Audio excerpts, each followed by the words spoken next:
Hello, madlang peeps. Ayan, nandito tayo ngayon sa Riga Street Park. Ayan, tara, pasok tayo. Ayan, magtingin-tingin tayo kung mayroon tayong magugustuhan dito na mga damit, ganun. Sana oil, di ba? Sana oil, maraming pambili. Charing! Ayun, napakaganda naman itong Christmas box na yan, oh. Christmas tree box. Ayan, nandito naman tayo sa my food court. Marami tayong choices dito guys kung gusto nyo kumain dito. Napakaraming pagpipilian ng mga pagkain. At eto naman yung mga crazy fights na yan, yung mga games naman kung gusto nyo maglaro.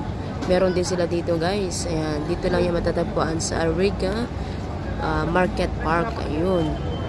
Yun ba yun? Ewan ko kung yun na yun. Ayan, marami rin mga choices dito. Gusto nyo bumili naman kung ano-ano. Marami rin sila.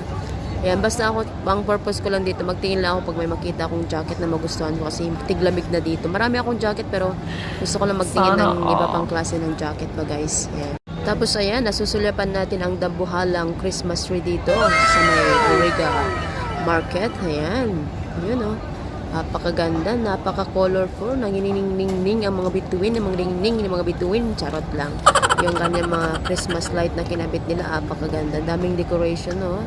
Sana all. Ang cute. Yan o. Yan. Napakaganda guys.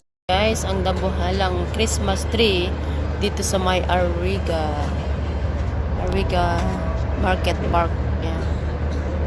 Ganda. So nice. Diba? Yan. Nakapo ako dito sa may food court. Very nice. Pag ganitong oras guys, wala pa masyadong tao dito sa my food court. Tignan nyo. Guys, nakabili ako ng jacket. So, Mickey siya. Gagamitin ko sa Christmas party namin. Yun, di ba? Bongge. Maganda jacket to guys. Kulay green. Green nga lang siya. Ewan ko kung bagay sa kulay ko. Pero anyway, yan. Mickey.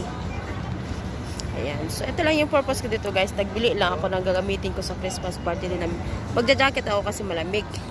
Kasi winter na po dito sa Dubai. Ayan. Ayan. Nandito pa rin ako sa Riga Market. Dito sa, Riga Park Market. Sana oil.